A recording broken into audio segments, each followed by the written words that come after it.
Hey there movie fans, welcome back once again, and in this video we'll be taking a look at my Dustin Hoffman DVD collection, which, as I said in the previous few videos, is a short one because I only regrettably have 8 movies starring Dustin Hoffman, or co-starring as a co-lead, I mean. So I decided to throw in also my Mel Gibson collection because I also have quite a few Mel Gibson movies. I thought combined it might make for a 10 to 15 minute video. So without further ado, let's cover both gentlemen, starting with Dustin Hoffman, the 8 movies that I have. And the first one is All the President's Men, co-starring Robert Redford. And this is from 1976, the same year as Rocky and Taxi Driver. Actually haven't seen this one, I'm shamefully admitting. I picked it up about 5 to 6 months ago, at least 6 months ago I think. And I still haven't watched it yet. I do know it's a highly regarded movie, considered a classic, but I haven't seen it. I'm looking forward to watching it. I think I'm going to watch it tonight. But yeah, still I haven't seen it yet, but don't worry, I'm gonna get around to it. So yeah, the rest of his movies I have seen, so without further ado, the next one is The Graduate, which I did mention a few times in some previous videos, specifically the Jack Nicholson DVD collection I did, because the director of this, Mike Nichols, did some movies with Jack Nicholson, and this is the movie that Mike Nichols really got famous for, and Dustin Hoffman as well, and also Anne Bancroft, Catherine Ross. It's a great cast, and the music is done by Simon and Garfunkel, Mrs. Robinson, Sound of Silence, all that good stuff. Great soundtrack, great movie from the late 60s, from 67 I believe, yeah, 67. Great movie based on a book, which I do have, by the way. I've also read it, and yeah, it's a good adaptation, I must say. Next up is Kramer versus Kramer, the classic 1979 divorce drama, custody battle drama, child custody, right? I mean, it's also about him coping to be a single parent, without depending on a co-parent. In this case, Meryl Streep as his wife who left him. But a pretty great movie, I must admit. Also have to admit, at the end I kind of cried, so yeah, it's a good movie. Any movie that gets me going emotionally, I think is a great movie. So yeah. Next up is Marathon Man, which is also a great movie. I mean, this scene, is it safe? That's all I'm gonna say for people that haven't seen it, and for people that have seen it, you know what I'm talking about. But no, this is a great cast: Laurence Olivier, Roy Scheider, William Devane, directed by the director who did Midnight Cowboy with Dustin Hoffman, John Schlesinger. Yeah, John. Great movie, definitely recommend this one as well.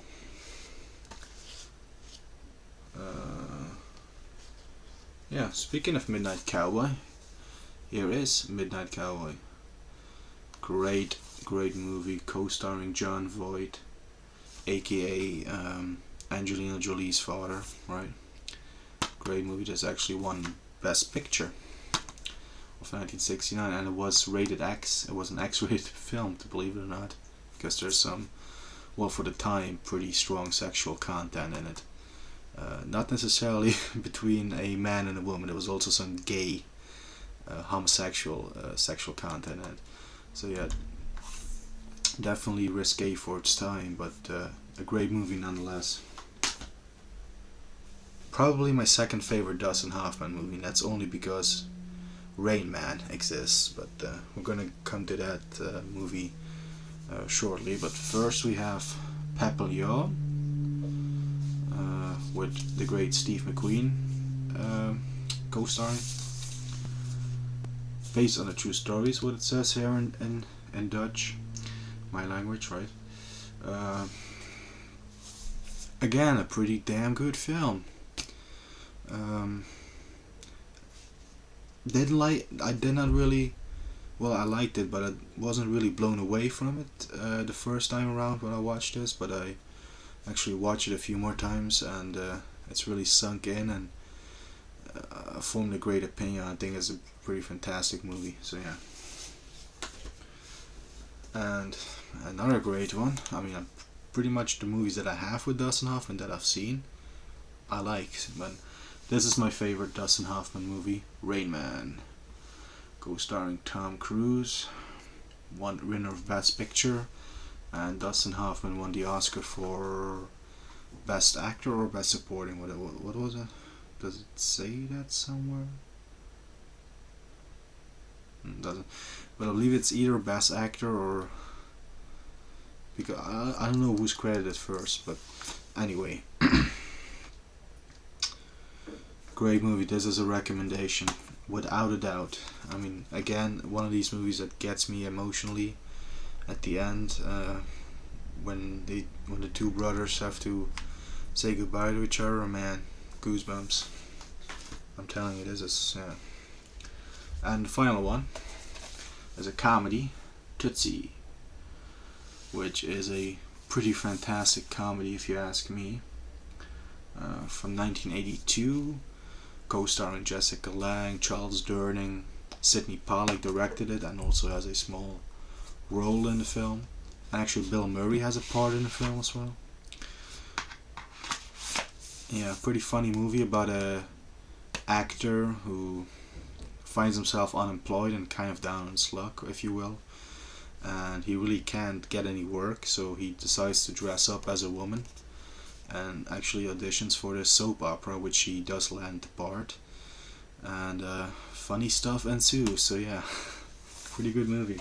I liked it anyway. So, yeah. So apart from All the President's Men, which I cannot comment on because I haven't seen it, the rest of Dustin Hoffman's movie, he has not made a bad movie there. There's not one that I'm negative on, really. I would like to own more Dustin Hoffman movies. Technically I do, because he is in the Fokker movies with De Niro, Sleepers with De Niro, and Dick Tracy with Pacino.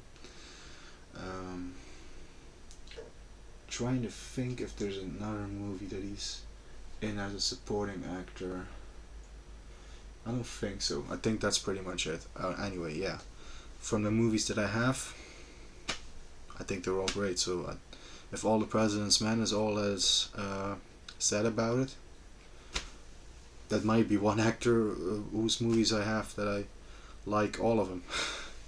So yeah.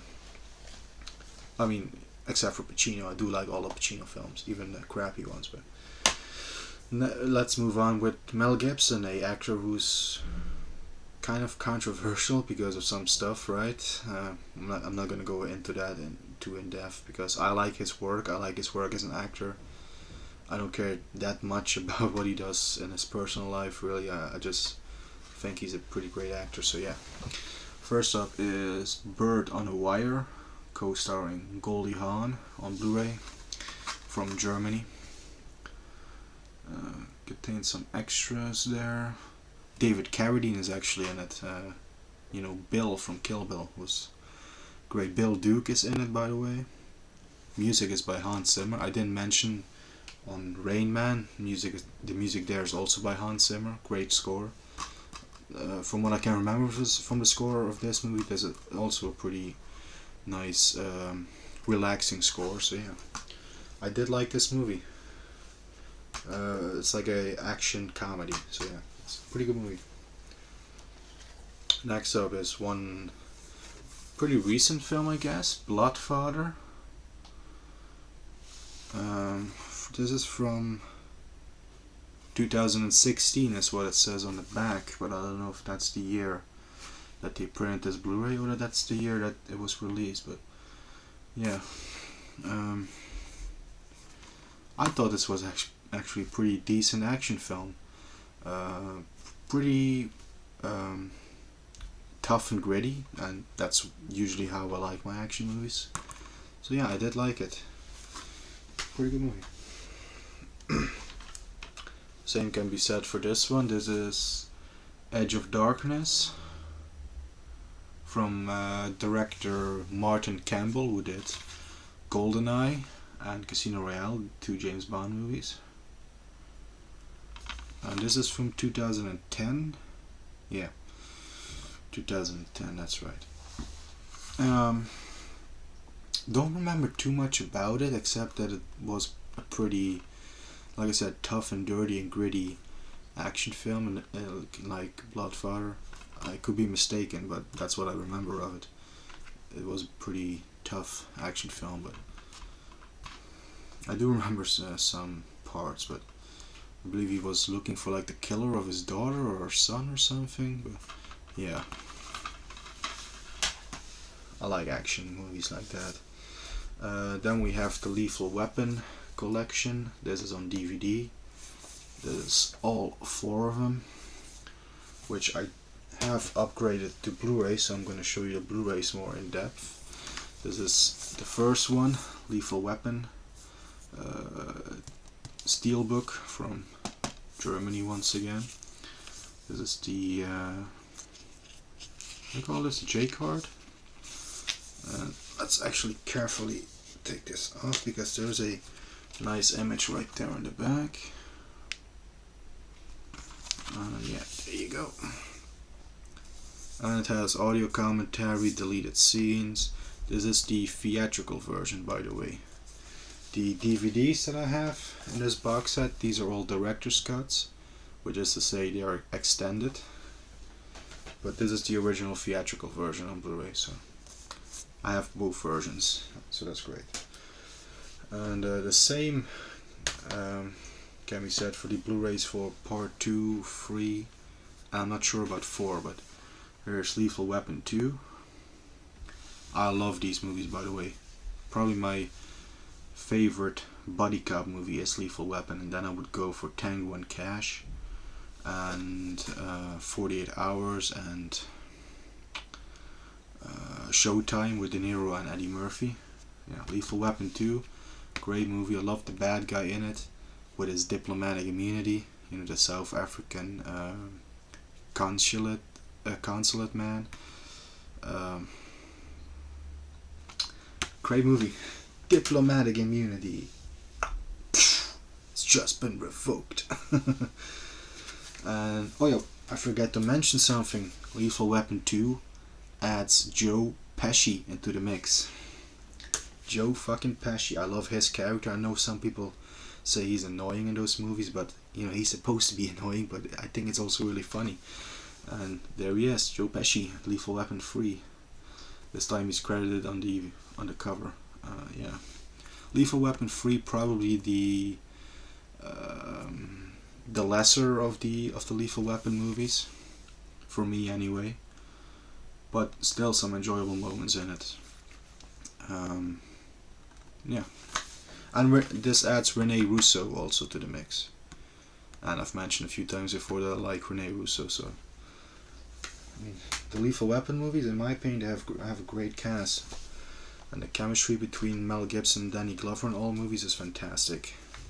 And then we have Lethal Weapon 4, which, I mean, look at this. Yeah, Mel Gibson, Danny Glover, Joe Pesci, Rene Russo, Chris Rock, and Jet Li.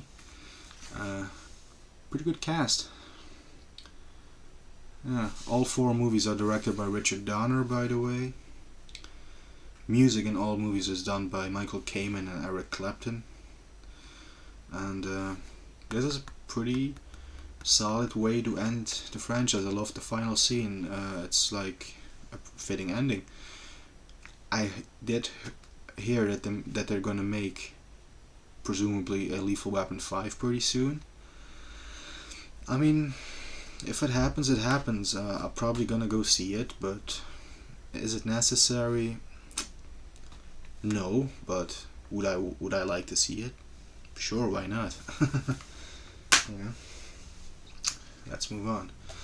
But Lethal Weapon, great movies. And then these movies he actually did before Lethal Weapon, the Mad Max Trilogy, which contains the original 19. Let me cheat here. Kind of on 79, the 1979 original Mad Max. Then we have 1981, I want to say. Yeah, 1981. And the third one is from 1985, but no. Mad Max 2 from 1981, The Road Warrior, and then Mad Max 3, Beyond Thunderdome. Yeah. Which are pretty great movies. I was never really that big on the Mad Max movies. The second one is my favorite, as I think a lot of people's favorite is the second one. I like the third, kind of. I kind of like Tina Turner in that film. I like the song "We Don't Need Another Hero." The original Mad Max does have charm to it, but it is really low budget and there's some problems with it. But still liked it. But this one I thought was okay. This one I thought was great, and then this one was pretty good. So yeah, I do like all three of them. Having said that, but yeah, these have never really been my favorite movies, but still great to have. So yeah. Next up is Payback. It's a special edition which has the theatrical cut and a director's cut. I've only seen the director's cut so far, I believe, because I haven't owned this one for that long. Watched it once. Do remember it being pretty violent and stuff, which I like. Yeah, but yeah, gonna have to compare it to the theatrical cut someday. But on the director's cut, I thought it was pretty good actually. Really good movie, great action movie. And if I'm not mistaken, this is like more of a mob type of film. This actually had a pretty good cast. Lucy Liu, I believe James Coburn even was in this film. Don't hold that against me, I'm not sure, but I do know Lucy Liu was in it, and yeah. And then we're up to the final one, Tequila Sunrise, with a great cast. Gibson, Michelle Pfeiffer, again, lovely Michelle Pfeiffer, and Kurt fucking Russell. You would think with a cast like that, it would be a pretty great movie, right? But I think this is actually my least favorite Mel Gibson movie. I really did not care for this one the entire time I was watching this. I was like, when is there going to be a story? Because I don't get what this movie is about. I mean, maybe it was just me. Maybe I just have to rewatch it again. But because I did only see this one once as well. And it's actually directed and written by Robert Towne, who did Chinatown, the screenplay for Chinatown. Directed and wrote this. You would think with a name like that and with these three actors, it would be a good movie. And I believe Raul Julia is also in the film as a bad guy. Yeah, disappointing movie. Didn't care for it that much, but again, that might just be a case of me needing to give it a second viewing. But yeah. Anyway, there you have it for now. Those are my Dustin Hoffman and Mel Gibson movies, and I will be coming back at you with one more thing that I have categorized. I kind of made a miscalculation in the last video when I said the only thing left is like Dustin Hoffman, because obviously we had Mel Gibson as well featured in this video. There's also the Quentin Tarantino movies that I'm yet to discuss on this channel, so that's gonna be next. Quentin Tarantino, because I do have all of his movies and some extras, like a documentary on Tarantino on DVD I have. The movies that he was involved in but he didn't direct necessarily, like From Dusk Till Dawn, True Romance, and special editions. So there's gonna be, the next video is gonna be about Quentin Tarantino, who's my second favorite director of all time. The first is of course Sergio Leone, but Tarantino took a lot of inspiration from Sergio Leone, so maybe because of the connection there I like both of them so much. But yeah, Next one is going to be Quentin Tarantino, so stay tuned for that. Thank you for watching this video, and so long for now.